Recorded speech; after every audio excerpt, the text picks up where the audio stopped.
오니까 초대교회 온 것 같은 뜨거운 느낌이었습니다.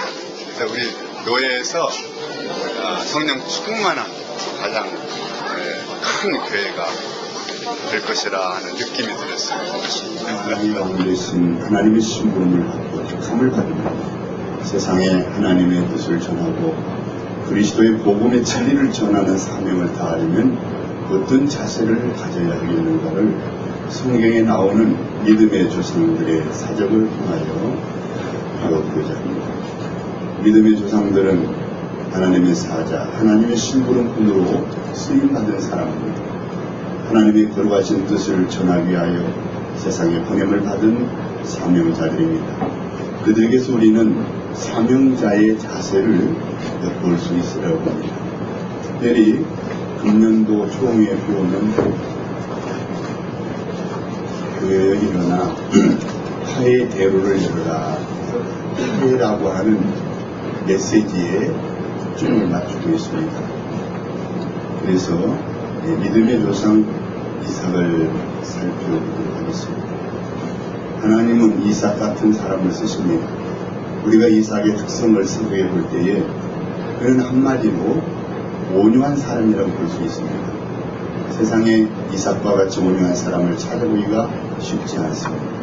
이삭같이 온유한 자녀를 두기가 용이한 일이 아닙니다. 이삭과 같이 온유한 자식을 만나기가 많지 않은 게 사실입니다. 이삭이라는 이름의 뜻은 웃음입니다. 그 웃음은 자식이 없던 늙은 아브라함의 가정에 만족한 웃음을 주었기 때문입니다. 노쇠한 어머니 사라 입가에 행복한 웃음을 선사했기 때문입니다. 아브라함이 그 아들 이삭을 낳을 때의 백세라 사라가 가로되 하나님이 나로 웃게 하시니 듣는 자가 다 나와 함께 웃으리로다. 이삭은 태어날 때부터 부모의 마음에 진정한 웃음을 주었습니다. 태어나기 전부터 어머니 뱃속에서부터 그 가정에 웃음꽃을 피어나게 했습니다. 그의 태어남은 그 가정 식구만이 아니라 주위의 다른 사람들까지 기쁘게 했으며 만족하게 했습니다. 행복한 웃음을 가져온 출생이었습니다. 만인의 축복을 받으며 태어난 복된 아들이었습니다. 최후에 웃는 자가 가장 잘 웃는 자라고 하는 서양의 속담대로 우리가 믿는 하나님은 우리가 웃어야 할 참된 웃음을 주시는 분이시고 가장 궁극적인 웃음, 최후의 웃음을 웃게 해주시는 아버지십니다.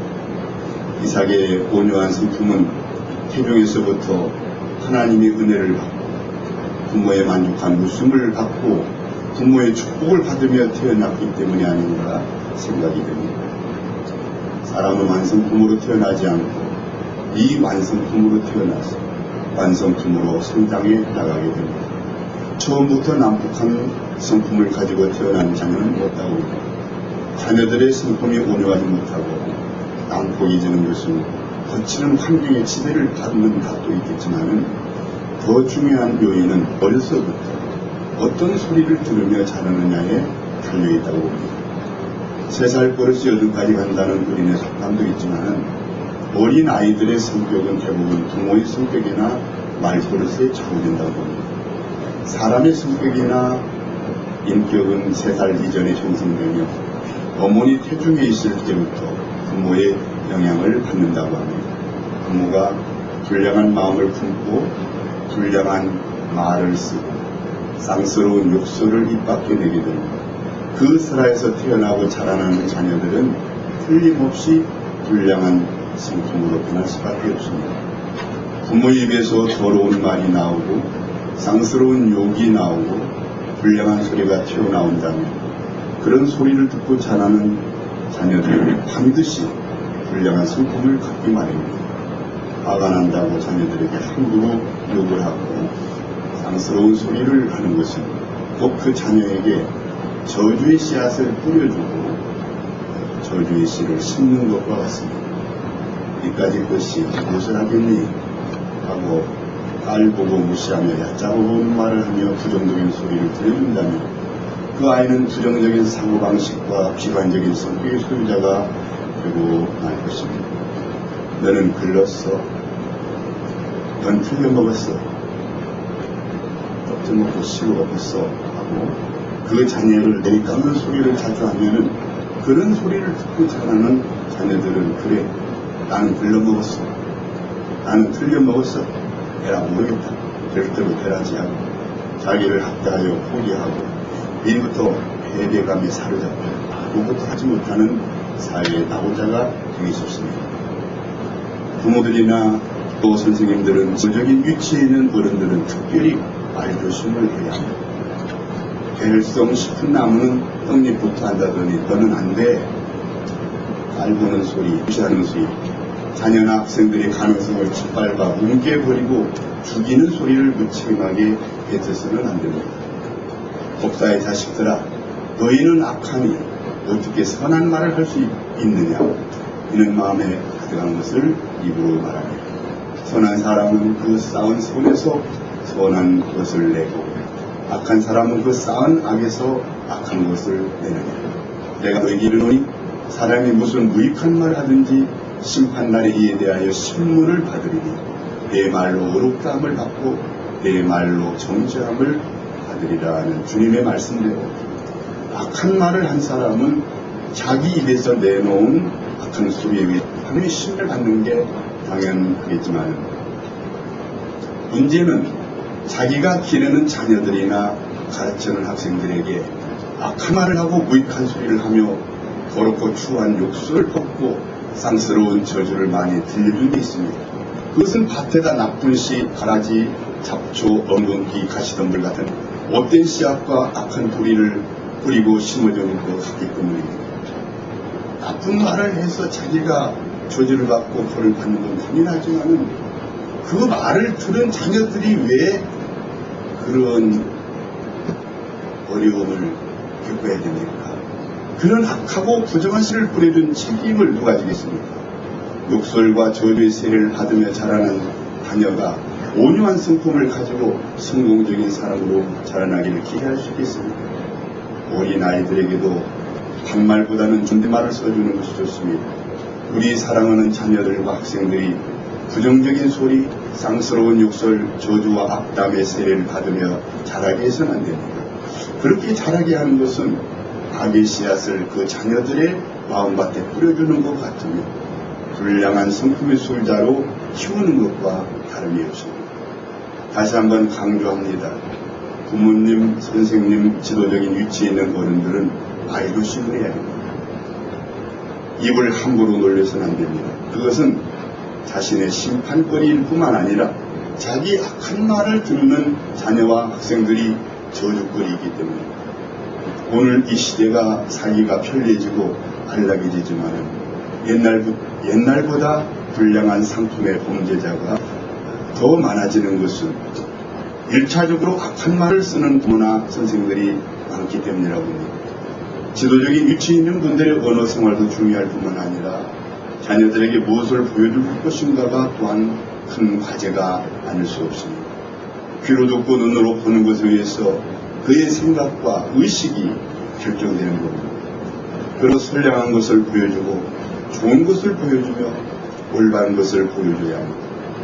오늘 자라나는 청소년들, 특히 자라나는 사춘기 시절에 호기심 많은 세대에게 불량 만화를 보여주고 저질 주간 잡지를 보여주고 불순한 영화를 보여주고 겁나는 비디오를 보여주며 조숙한 텔레비 프로를 보여주므로 불량 청소년을 기다리는 셈이죠. 사람은 자기가 보고 들은 대로 배우며 행하기 마련입니다. 백치장 같은 어린 아이들은 부모님이나 선생님에서 보고 들은 대로 따라서 하게 됩니다. 우리의 자녀가 이삭처럼 온유한 자녀가 되는 것이나 엘리의 자식인 홈리와 비나스처럼 불량한 자식이 되는 것은 우선 부모님, 선생님, 지도자의 책임에 달려 있으며 사회적인 환경과 문화적인 분위기에도 일단의 책임이 있다고 봅니다. 우리 자녀들은 이삭처럼 좋은 소리를 듣고 선량한 말을 듣고 축복의 말을 들으며 자라나게 해야 합니다. 우리 자녀들이 좋은 책을 보고 좋은 영화나 TV를 보며 좋은 생활의 모습을 보며 자라나게 해야 됩니다. 그래야만 이삭과 같이 온유한 자녀가 태어나 자랄 수 있습니다. 이삭은 부모에게서 좋은 소리를 듣고 선량한 말을 들으며 신앙적인 소리를 듣고 축복의 말을 들으며 자라났고 좋은 장면을 보고 화목하고 사랑하며 존경하고 우애하는 생활을 보며 자라났습니다.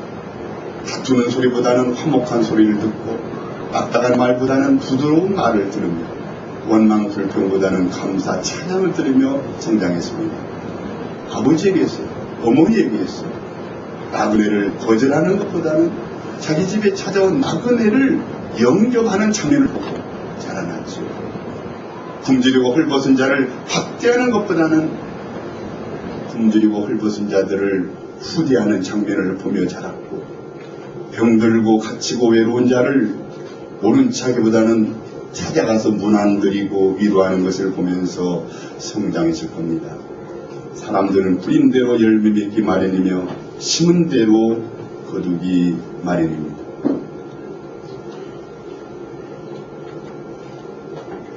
온유한 사람 이삭에게서 우리는 과연 무엇을 보고 배울 수 있겠습니까? 온유한 사람 이삭에게서 우리는 먼저 공경하는 것을 배울 수 있습니다. 따라서 하세요. 공경하는 것을 배울 수 있다. 아멘. 이삭은 부모를 공경하는 사람이었습니다. 하나님의 은혜로 태어난 이삭은 부모님의 마음을 기쁘게 해드리고 부모님의 마음을 편안하게 해드리는 효자였습니다. 효자나 효녀가 따로 있습니까? 효의 기준은 부모의 마음을 기쁘고 편하게 해드리는 데 있다고 봅니다. 부모의 뜻을 존중하고 부모님 말씀을 거역하지 않고 잘 다루며 지킴으로 결국 부모님의 마음을 흐뭇하고 즐겁게 해드리는 것이 효도라고 봅니다. 우리 몸을 키워주신 어버이는 육신의 부모님입니다. 우리의 혼을 키워주신 선생님은 정신의 부모님입니다. 우리의 영을 키워주신 부모님은 신앙의 부모님입니다. 육신의 부모가 되었든지 정신의 부모가 되었든지 신앙의 부모가 되었든지 부모님을 기쁘게 해드리며 어버이를 공경하는 자가 하나님께 축복을 받으며 하나님께 쓰임을 받는 줄 믿습니다. 물론 그 몸을 봉양하고 건강을 보살펴드리며 의식주 문제에 염려를 드리지 않는 것이 필요하지만은 물질적인 것만 대해드리고 효도를 한다고 볼 수는 없기 때문입니다. 호의호식을 시켜드리면서도 부모님 마음을 슬프게 하고 부모 마음을 아프게 하고 부모님의 마음을 불편하게 하고 부모님의 마음을 근심스럽게 해드린다면 어찌 공경하며 효도하는 자식이라고 말할 수 있겠습니까? 그런데 이삭은 부모님의 마음에 근심, 걱정, 염려, 슬픔, 고통을 끼쳐드리는 불효막심한 일을 한 적이 없습니다. 우선 자기 배필을 구하는 혼례 문제에 있어서도 부모님의 뜻을 전적으로 따랐지요.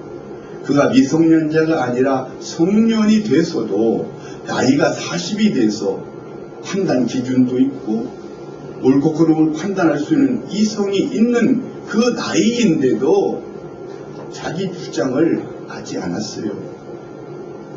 40세 늦게 짝을 구하는 마당에 자기 주장이나 의사를 내세우고 자기 하고 싶은 고집이나 주관대로 밀고 나갈 수도 있지만 그는 조금도 그런 기색을 보이지 않고 부모님의 의사를 전적으로 존중했습니다. 오늘날의 젊은이가 옛날 방식 그대로 모방하며 따를 수는 없다 해도 그 정신은 본받아야 된다고 봅니다. 에서나 삼손은 보십시오. 부모의 의사는 아랑곳하지 않고 부모님하고는 부모님의 뜻은 전혀 개의하지 않고 무시하고 자기 의사대로 자기 하고 싶은 대로 배필을 고름으로써 평생 부모의 근심거리가 됐고 특히 그 어머니의 걱정이 됨으로써 부모의 마음을 편케 하지 않았던 것입니다. 이 혼사라고 하는 것은 인생의 대사이므로 부모의 의사를 무시하거나 본인의 의사를 고려하지 않는 것은 합당치 않은 자세일 겁니다. 이삭의 결혼은 부모님의 뜻을 따지만은 더 높게는 하나님의 뜻을 따르셨습니다. 왜냐하면 아버지 아브라함의 기도를 받고 떠난 종북 엘리에셀이 이 배필에 이삭의 배필감을 증하러 가는 과정에 아브라함의 기도를 받고 출발하죠. 집을 나서면서부터 돌아올 때까지 시종 기도로 출발하고 기도로 진행하고 기도로 마무리 지었기 때문입니다. 이삭의 결혼은 하나님께서 중매쟁이가 되셔서 우물가의 물길로 나온 리브가를 순적히 만나게 해주셨습니다. 이삭의 결혼이 순탄하게 이루어진 것은 아버지 아브라함의 축복과 충복 엘리에셀의 기도 덕분이기도 하지만은 그보다는 부모님을 공경하는 이삭의 효성에 대한 하나님의 은혜 때문이라고 봅니다. 부모를 공경하는 이삭의 효성심을 우리는 어디서 발견할 수 있습니까? 가장 극적인 장면은 모리아산에서 볼 수 있죠. 횃불과 나무를 들고 지고 아버지 뒤를 따라 모리아산 꼭대기까지 올라간 소년 이삭은 아버지 아브라함이 예고도 없이 한마디 설명도 없이 사전에 양해도 없이 갑자기 달려들어서 자기를 결박하여 제단 장작도 무에 올려놓고 시퍼런 단검으로 자기 목을 찔러 제물로 바치려 할 때에 도살장에 끌려간 양과 같이 한마디 불평이나 원망도 없이 조금도 반항하거나 거역하지 않고 죽기까지 순종했다는 점에서 그의 효성의 극치를 볼 수가 있습니다. 부모님을 공경하고 위하며 섬기는 마음을 엿볼 수 있습니다. 아버지가 갑자기 망령이 드시고 미친 것이 아닌가 하고 도망갈 수도 있고 회피할 수도 있지만 그렇게 하지 않고 무엇인가 말로라도 아버지를 설득하거나 사정하지도 않고 욕하거나 원망하지 않은 채 자신의 생명을 아버지 처분에 맡겨버린 그 행위는 지극히 부모를 공경하는 효성심에서 나왔다고 생각합니다. 이삭은 육신의 부모인 아브라함을 위해 목숨까지라도 바치려고 했으나 갈대아 교회 교인들은 갈라디아 교회 교인들은 신앙의 부모인 바울 사도를 위해서 자기들의 눈이라도 떼어주려고 했습니다. 에바고로 디도는 신앙의 부모인 바울 사도를 위해서 목숨을 돌아보지 아니하고 숨기며 병들어 죽게 될 지경에까지 이르렀으나 하나님이 고쳐주심으로 살려냄을 입었고 브리스길라 아굴라는 신앙의 부모인 바울 사도를 위해서 자기의 목이라도 내놓았다고 기록을 합니다. 사랑하는 성도 여러분, 이삭처럼 육신의 부모를 위해서 죽을 각오가 있습니까? 갈라디아 교인들처럼 신앙의 부모를 위해서 눈이라도 빼줄 자신이 있습니까? 에바고로 디도처럼 벽탈을 위해서 대신 감옥살이를 하고 목숨을 돌아보지 않을 자신이 있습니까? 브리스길라 아굴라 부부처럼 주의 사자를 위해서 자기 목이라도 내놓을 각오가 있습니까? 하나님은 그와 같이 부모를 공경하는 사람을 놓치지 않으십니다. 옛날 나라에서는 효자나 효녀, 효부가 나면 벼슬도 내리고 효자, 효녀, 효부각을 세워서 영원히 기념하며 찬양하게 했습니다. 그런데 우리 하나님께서는 10계명 5째 계명에서 내 부모를 공경하라. 그리하면 너희 하나님 나 여호와가 내게 준 땅에서 내 생명이 길리라고 장수의 복, 건강의 복을 약속해 주셨는데 바울서신 에베소서에 보면은 한 가지를 더 축복하였습니다. 자녀들아 너희 부모를 주 안에서 순종하라. 이것이 옳으니라. 네 아버지와 어머니를 공경하라. 이것이 약속 있는 첫 계명이니 이는 네가 잘 되고 땅에서 장수하리라. 하나님 이삭과 같이 부모를 공경하며 부모에게 순종하는 자를 잘 되게 하시고 장수의 복을 누리게 하십니다. 아브라함과 이삭과 야곱을 볼 때 아브라함은 175세를 살고 이삭은 180세를 살고 야곱은 147세를 사는 걸 볼 수가 있는데 이삭의 수명이 가장 길었던 것은 부모를 가장 공경하는 효자였기 때문이라고 봅니다. 결혼이나 사업이나 집안이나 범사가 잘되게 하신 축복을 약속해 주셨습니다. 모리아산의 여호와 일의 은총에서 순종하는 아브라함의 믿음만을 눈여겨보기시구나. 그에 못지않게 중요시할 점은 아버지의 뜻에 온전히 순종한 이삭의 공경심과 효성심을 그냥 간과해서는 안 된다는 점입니다. 부모를 공경하는 효성심은 순종하는 것으로 나타납니다. 부모에게 순종하는 것이 부모를 공경하는 것이고 부모를 공경하는 사람은 부모의 뜻에 순종합니다. 단 에베소서 표현대로 주 안에서 부모에게 순종하는 효성스러운 사람, 부모를 공경하는 행위는 하나님께서 옛날이나 오늘날이나 그냥 가만히 놔두시지 않고 반드시 높이 들어 귀하게 쓰시는 줄 믿습니다. 부모를 공경하며 부모에게 순종하는 자를 하나님께서는 등용하십니다. 요셉이 국무총리가 되고 다윗이 왕이 된 것도 하나님의 섭리가 있었지만 그들은 모두 부모를 공경하는 효성스러운 마음으로 부모님 심부름에 순종하는 효자들이었음을 성경 우리에게 보도해주고 있죠. 이방의 모함 여인은 룻이 어떻게 해서 메시아이신 예수의 조상이 될 수 있었겠습니까? 과부 시어머니 나오미에게 그토록 지극한 효성을 바쳤기 때문에 하나님께서 그녀로 하여금 유력한 보아스를 만나게 하여 그 사이에서 다윗의 할아버지 오벳을 낳게 하시고 오벳이 이색을 낳고 이색가 다윗을 낳게 하셨습니다. 감히 이스라엘 회중에 들어올 수 없는 이방 여인이었지만 남편을 잃고 청산 과부가 되어 자식도 없는 처지에 동서인 오르바처럼 친정으로 돌아가 얼마든지 개가하여 새로운 삶을 살 수 있는 몸이었지만은 그렇게 하지 않았어요. 대백관이라는 중국의 이야기를 보면은 어떤 젊은 여인이 소복을 해보고 이 무덤가에서 부채질을 막 하고 있어요. 부채질. 그래서 가서 물어봤더니 어째서 이 무덤에서 이 부채질을 하니까 자기 남편이 죽었는데 이 무덤의 풀이라도 좀 말라야 이 무덤이 빨리 말라야 자기가 다시 시집을 갈 수가 있을 것 같으니까 부채질을 하고 있는 거예요.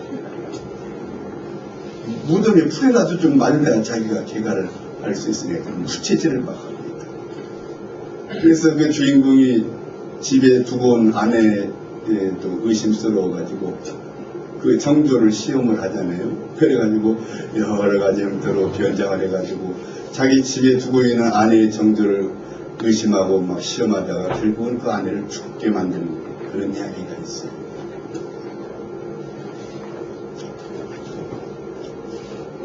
그런데 이 룻은 남편도 없고 자식도 없는 그 청상 과부인데 시어머니를 따라갈 이유가 뭐가 있어요? 새 출발을 해야지.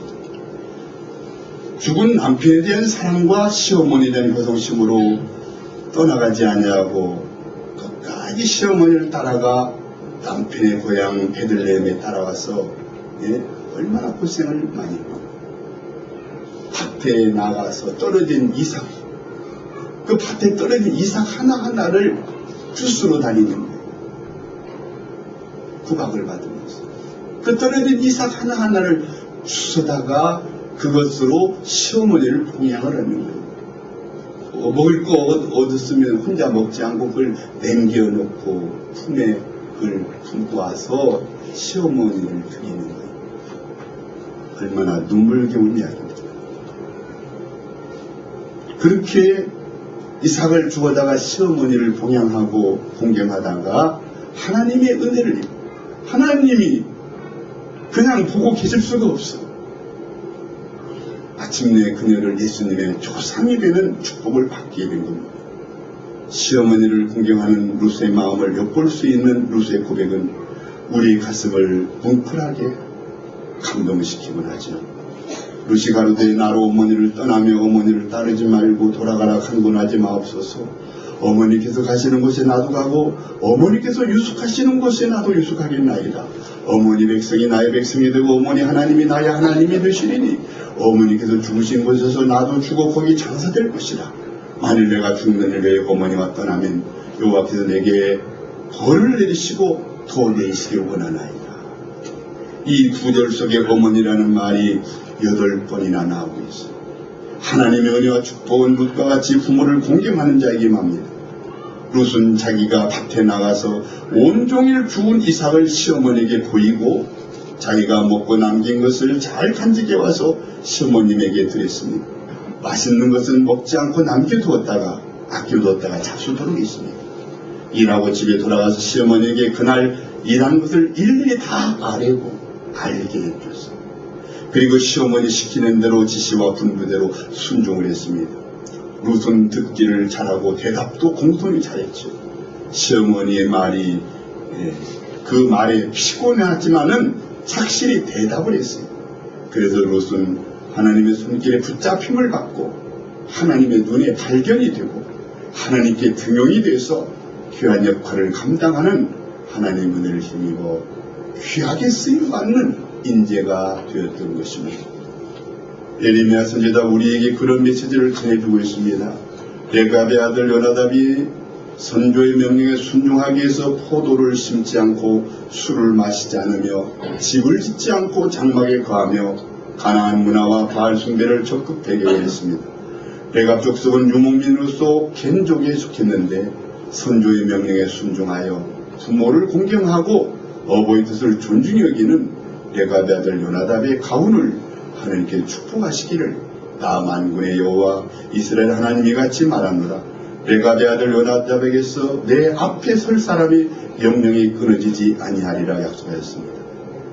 부모의 명령, 부모의 그 유언을 지키기 위해서 그들은 평생토록 천막 생활하고 집을 짓지 않고 천막에서 살았습니다. 포도도 심지 않고 술을 마시지 않고 집을 짓지 않고 살았습니다. 조상들의 명령, 부모의 명령을 준행하기 위해서 그렇게 했다는 것입니다.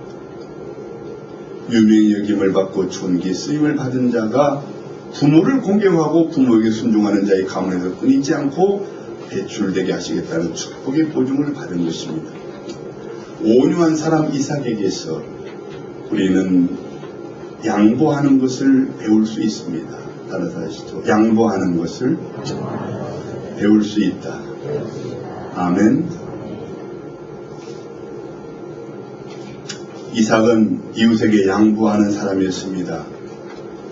우리는 시내버스나 시외버스 또는 기차나 배를 타고 갈 때 잠시 후면 내리는 그런 버스 속에서도 자리 하나를 양보하지 않으려고 차창 밖을 내다보고 딴전을 피우고 눈을 감고 잠자는 척하기도 하고 노약자나 노인, 아기를 업은 엄마가 자리 양보하기가 귀찮고 싫어서 문 입구에 앉지 않고 아예 뒷자리로 물러가 자리를 차지한 것을 목격하며 스스로 겪고 있습니다. 그런 좌석 하나 양보하기가 힘든데 자기 안정된 지위를 후배에게 양보하기 얼마나 어렵겠습니까? 그런데 아브라함은 지경이 비조가 목자들에서 싸우는 것을 보고 조카 롯에게 좋은 자리를 양보하고 유리한 위치를 양보하고 기름진 목초지를 양보하고 기름진 농경지를 문정 옥탑과 같은 농경지를 양보했습니다. 아브라함이 롯에게 이르되 우리는 한 권력이라 나나 너나 내 목자나 서로 다투게 말자. 내 앞에 온 땅이 있지 아니하냐. 나를 떠나라. 네가 좌하면 나는 우하고 네가 우하면 나는 좌하리라. 먼저 선택할 수 있는 권리를 조카에게 주는 겁니다. 좋은 것을 먼저 선택할 수 있는 선택권을 줬습니다. 그래야 에덴 동산까지 기름진 수알 평지를 롯에게 양보하고 아브라함은 헤브론 마물의 숲을 선택했는데 그렇게 되면 당장에 흥할 것 같이 보이고 당장에 번성하고 성공할지 할 것처럼 보이던 롯은 망하고 쇠하고 실패하고 말았지만 금방 망할 것 같이 보이고 쇠할 것 같이 보이고 실패할 것 같이 보이는 아브라함은 흥하고 번성하며 성공하게 됐습니다. 왜 그런가? 하나님은 양보하는 자와 함께 계시기 때문입니다. 하나님은 양보할 줄 아는 자를 높이 들어주십니다. 그런 아버지 아브라함의 미덕을 본받아 이삭 역시도 양보하는 아량과 반용과 희생의 덕을 베풀 줄 아는 사람이었어요.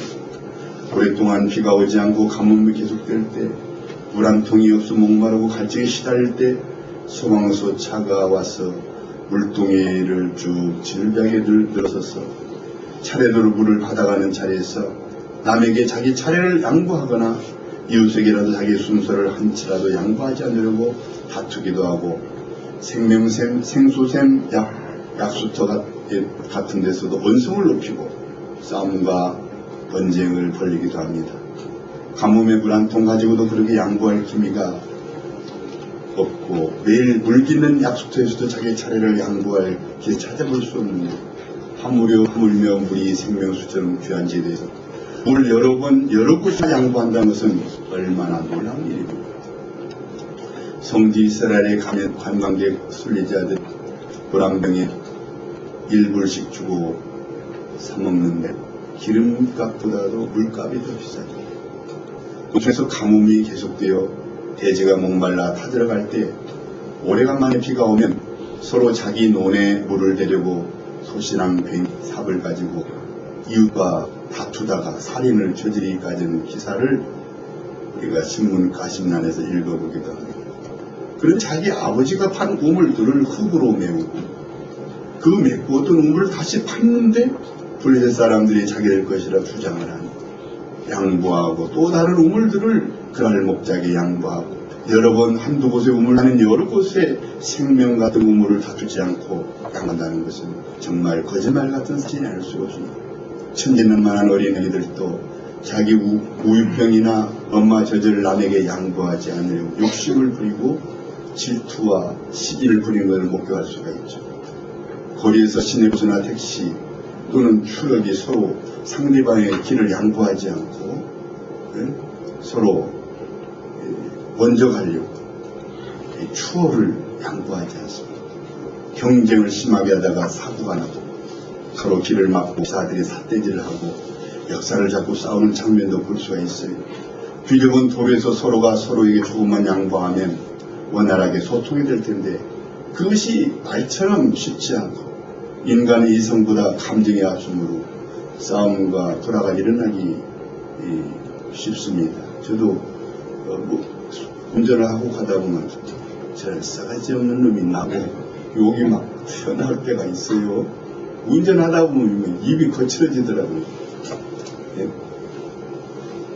택시나 자가용차 뒷열에 보면 영어로 일드라는 말을 써붙이고 다녀요. 그 일드라는 말, 양보라는 표시를 붙이고 다니는 차량을 볼 수 있어요. 그러나 서로가 서로에게 한치의 양보도 하지 않으려고 각박하고 살벌하게 움직이며 조신합니다. 국회의원 선거 때도 같은 지역에서 같은 정당끼리 한치의 양보 없이 대결하는 걸 볼 때 안타까움을 기억할 수 없죠.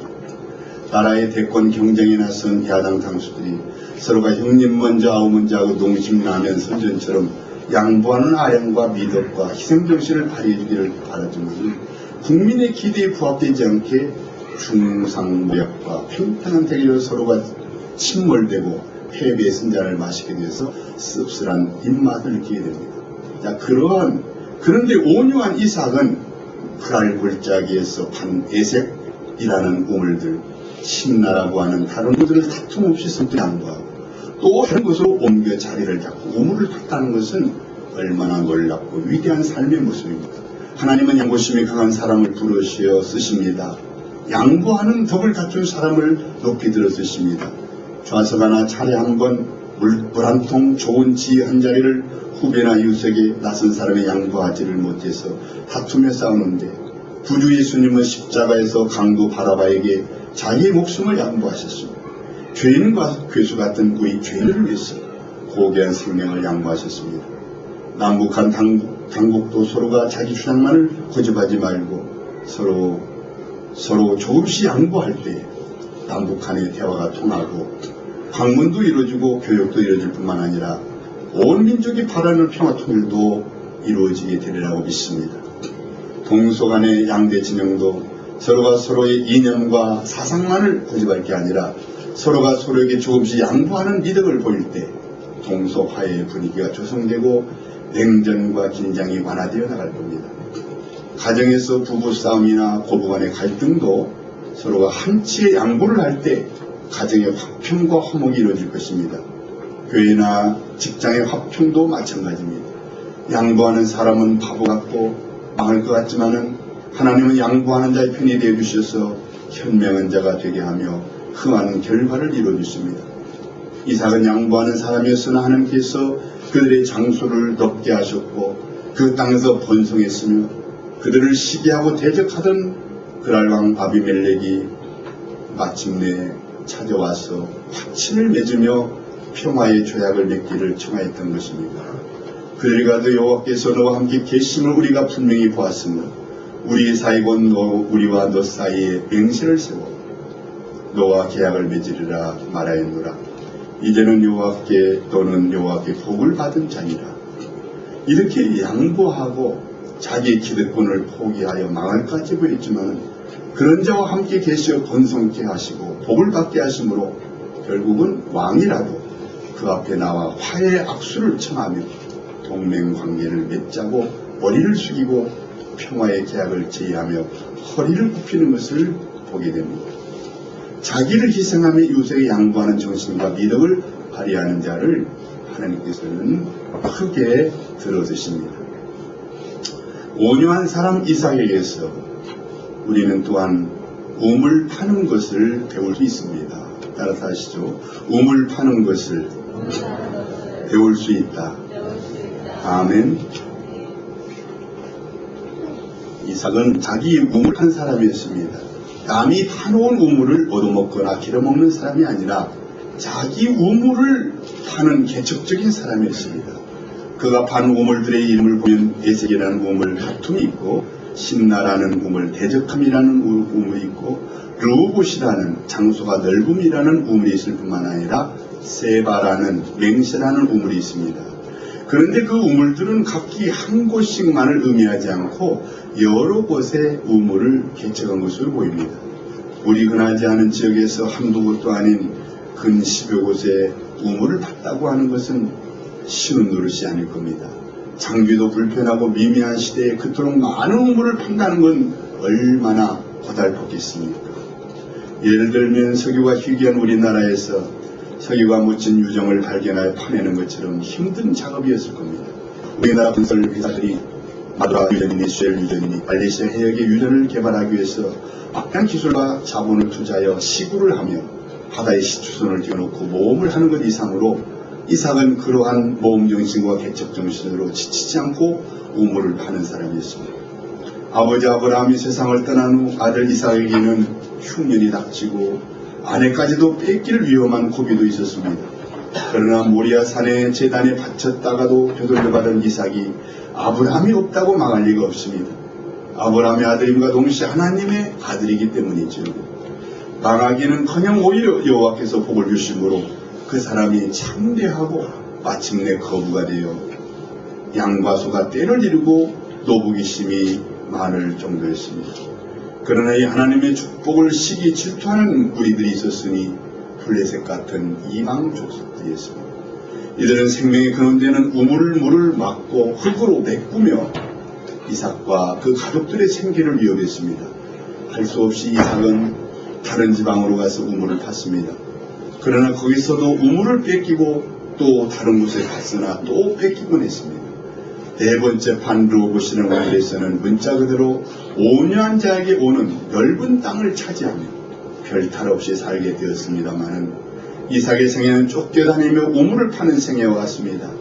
우물이 없이는 자신과 가족은 물론 하나님의 축복으로 주신 모든 것들이 말라 죽어오기 때문에 깊이 파였습니다. 방해꾼들이 있었지만은 악한 놈들 때문에 주저앉을 수는 없으니 하나님의 뜻을 받드는 삶을 살기 위해서라도 하나님의 인도로 또 우물을 파야 했습니다. 더러운 귀신이 사람에서